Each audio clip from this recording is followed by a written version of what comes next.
Vidéo très demandée aujourd'hui, on va parler des objections. Puis je tiens à rappeler le processus de vente. J'ai fait une vidéo qui explique comment ça fonctionne. Mais premièrement, le processus de vente, c'est que c'est comme au médecin. Quand tu vas au médecin, il te pose des questions avant de te prescrire un médicament. Il ne veut pas te prescrire de la merde, il veut savoir c'est quoi ton problème. Même chose sur un appel de vente. Le but du closer, du setter, c'est de savoir si c'est un problème, si c'est une douleur, si c'est un problème logique à régler. Puis si on voit que tu as vraiment un problème puis que ce qu'on offre, le produit, le service qu'on offre, c'est fait pour toi, bien à ce moment-là, on va pouvoir te le présenter, puis par la suite, on va pouvoir t'aider à prendre une décision. Ça, c'est le processus. OK? Fait que partie poser les questions, fait que la partie découverte, la partie pitch, fait que là, tu pitches ton produit, puis la partie du closing, fait que là, tu aides la personne à prendre une bonne décision. Tu ne te rends pas à la partie pitch ni à la partie closing si tu n'as pas compris vraiment la situation de la personne et que tu n'as pas vu que tu pouvais l'aider. À quoi ça sert de le pitch si tu vois que tu ne peux pas l'aider? C'est ton devoir en tant que closer de poser les bonnes questions puis de savoir comment faire une découverte correctement. Puis en général, ce qui est intéressant, c'est que quand tu fais une bonne découverte de la bonne façon, comment tu poses tes questions avec la questiologie, tu vas faire en sorte que la personne elle-même va comprendre qu'elle a besoin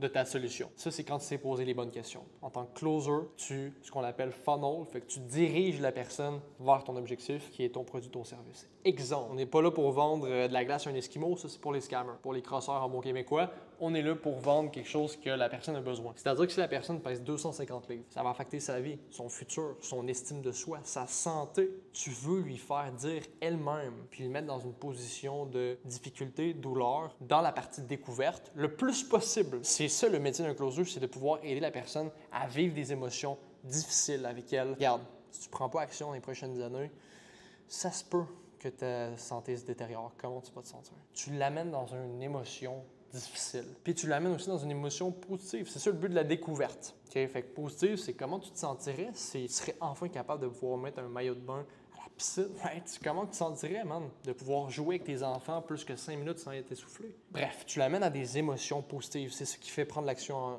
d'un humain, right? Moi, j'appelle ça une élastique. On appelle ça une élastique. Fait que la tension émotionnelle, la douleur, le plaisir. Il faut que le plus ce soit tendu, le plus tu vas prendre action pour changer ta vie, que ce soit financier, relation, santé. Tout ça pour dire que c'est ça que tu veux faire dans la partie découverte. Quand tu vois que tu peux aider la personne, à ce moment-là, tu peux le pitch, proposer ta solution. Tu sais, moi, personnellement, c'est ma façon de penser. Si j'arrive sur un appel de vente, je vois que la personne, je peux l'aider. Le produit, le service, il est fait pour elle. Puis je décide d'y présenter ma solution parce que je suis convaincu que je peux changer la vie, la trajectoire de cette personne-là. Il n'y a pas de raison qu'elle ne va pas acheter, là. On s'entend, là, parce que j'ai tout couvert dans la découverte. C'est ça le but de la découverte, c'est de couvrir toutes les potentielles objections. Si on n'a pas 5 millions, on appelle ça des smoke screens. Les objections, on a juste 4.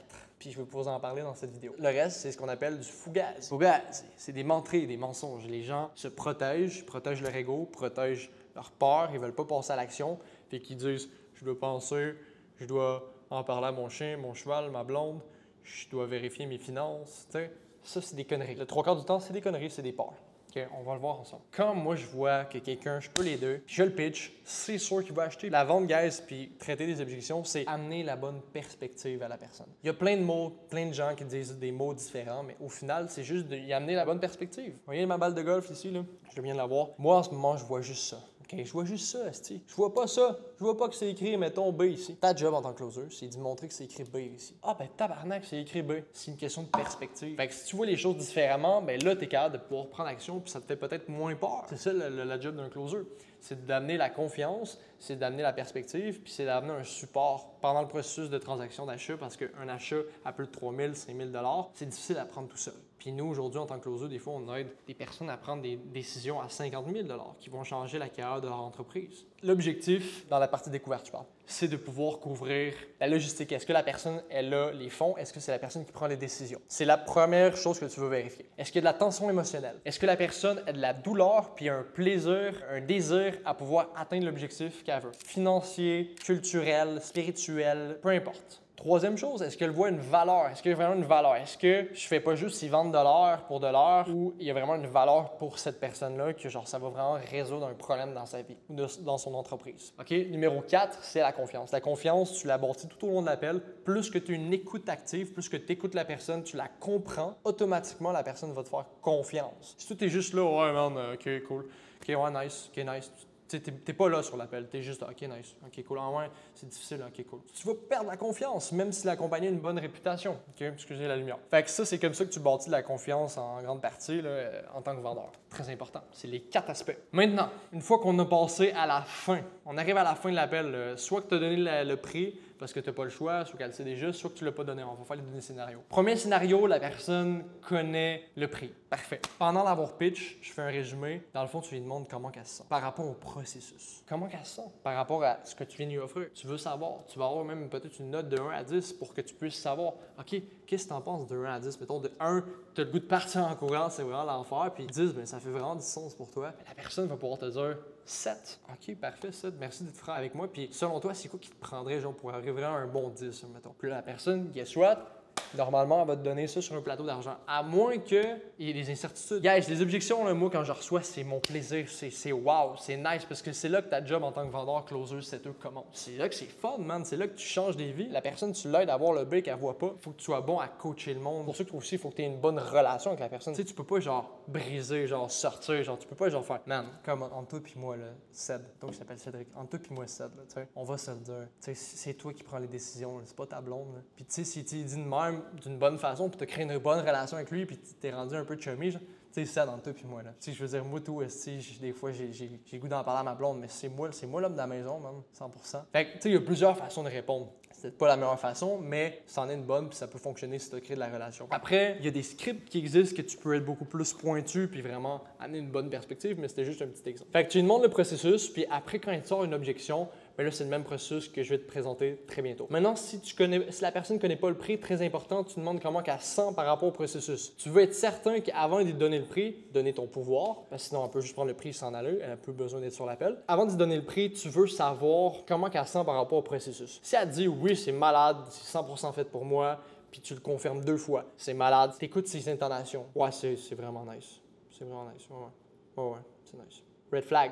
Quelqu'un qui est vraiment, qui veut, tu vas l'apprendre à être bon à saisir les gens, mais quelqu'un qui veut vraiment, il va dire, écoute, man, honnêtement, ça fait longtemps que je recherche ça, c'est vraiment insane.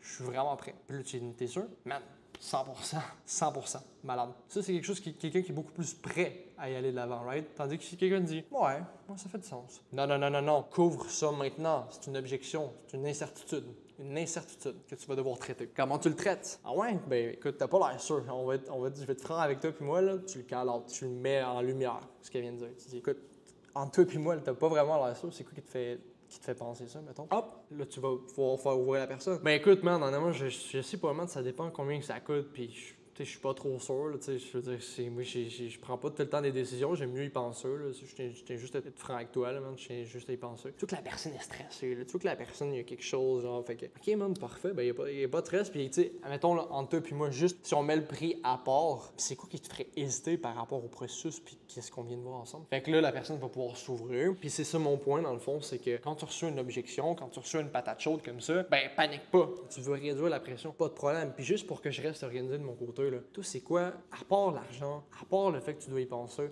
c'est quoi qui te fait vraiment hésiter? Parce que je te sens un peu nerveux ou whatever. Fait que c'est quoi qui te fait comme ressentir cette émotion selon toi? Fait que là, la personne va pouvoir s'ouvrir puis tout simplement donner peut-être sa vraie objection. Puis si, guess what? Si elle dit quelque chose, une objection, puis que tu l'as franchie, c'est pas fini. Faut que tu reposes la question. Parfait. Fait que comment tu te sens maintenant? Comment tu te sens par rapport au processus? Es-tu prêt à commencer? Fait que là, tu lui poses une question pour commencer. Puis une autre phrase que je peux te donner pour le closing, c'est puis toi, mettons, ça, maintenant qu'on a vu tout ça, là, y a-tu quelque chose d'autre qui t'empêchait de commencer? Excellente question, parce que là, tu aussi, tu peux directement savoir, ben OK, ben la personne va sûrement te dire, OK, oui, mais j'ai ci, ça qui m'empêche. Ah, ben moi, c'est ça, je voudrais vraiment y penser, pour vrai, là. Pas de stress, puis honnêtement, tu sais, vraiment pour que je puisse vraiment comprendre, parce qu'on s'entend, là. Tu sais, entre toi et moi, t'avais vraiment l'air de vouloir commencer au début de l'appel, puis tu m'as même dit, genre, tout à l'heure, que t'étais vraiment à l'aise avec le processus, puis que t'étais prêt à commencer. Fait que qu'est-ce qui s'est passé depuis, genre, entre toi et moi? Ben écoute, man, honnêtement, moi, je suis vraiment quelqu'un qui aime ça prendre mon temps, puis, tu sais, penser à mes affaires. Tu sais, je veux dire, c'est arrivé vite, là, ça fait 1 heure qu'on est sur l'appel. Puis là, j'ai plusieurs chemins qui m'amènent à moi, mais tout simplement, ce que je peux dire, c'est, écoute, 100% je te comprends. Puis j'étais dans la même position que toi il y a quelques années. Puis sache que j'ai juste compris une chose, c'est que la réalité, c'est que, tu sais, ça fait des mois que tu es dans une situation que tu dois perdre du poids, right? Es-tu d'accord avec moi? Au final, ça fait des mois que tu sais que tu dois changer. Fait que c'est pas une décision que tu prends du jour au lendemain, ça fait plusieurs mois que tu es dans cette situation. Tu es d'accord avec moi? 100%. Fait que regarde, aujourd'hui dans la vie, là, il faut que tu puisses tracer une ligne dans le sable puis dire go, je fonce. Je fonce. Je veux dire, je veux impacter ma vie, go, on le fait. Fait que c'est-tu quelque chose qui serait impossible pour toi de passer de l'avant aujourd'hui? Man, écoute, je sais pas, là, honnêtement, je suis vraiment stressé, puis je sais pas, man. Puis là, boum, il te redonne une nouvelle affaire. Fait que là, tu traites l'objection du stress. Puis ça, guys, la bonne nouvelle, c'est que des objections comme ça, chaque mot que la personne va utiliser, tu vas pouvoir l'illustrer. Du stress, l'angoisse, toute la même chose, right? Je dois y penser. C'est tout le temps de l'incertitude, peut-être du manque de confiance. Ça, c'est toutes des choses qu'on a un playbook comme ça dans notre académie qu'on montre exactement en script. C'est écrit toutes les façons de répondre possibles que tu es à l'aise ou selon le vibe. Et tu vas pouvoir répondre pour contrer ces objections, pour y montrer le bas qu'il ne voit pas. Okay. On n'est jamais là pour manipuler, on est juste là pour influencer, persuader. Puis n'oubliez pas, la différence entre la manipulation et la persuasion, c'est l'intention. Si je dois le manipuler, c'est-à-dire persuader pour pouvoir changer sa vie, pour qu'il puisse perdre son 50 livres, je ne vais pas me gêner de le faire. Okay? Fait que c'est le même principe, c'est juste d'y apporter une autre perspective pour qu'il puisse prendre action. Man. Puis prendre action, guys, au final, peu importe ce qu'on peut dire, même dans les ventes les plus logiques que j'ai faites, c'est tout le temps une émotion. Tu dois tout le temps être un petit peu genre énergique puis dire, tiens, comment, let's go, on le fait. Tu sais, tu peux amener ça aussi si une personne est plus ouverte et que tu as déjà bâti une relation. Sinon, ça peut se faire d'une façon plus rationnelle. Mais c'est tout le temps une émotion. C'est ça qui fait prendre action. N'oubliez jamais ça, c'est les émotions qui font prendre action. La logique justifie, les émotions font prendre action. OK? Fait que super simple à comprendre. Fait que maintenant que tu as compris ça, tu isoles l'objection. Tu vas vraiment chercher la vraie raison. Puis, dernier recours, si la personne te dit, moi, j'ai pas d'argent, elle commence avec ça. Parfait, pas de problème. Écoute, juste pour rester organisé de mon côté, à part l'argent, là, toi, c'est quoi qui t'empêcherait d'aller de l'avant, mettons? Puis là,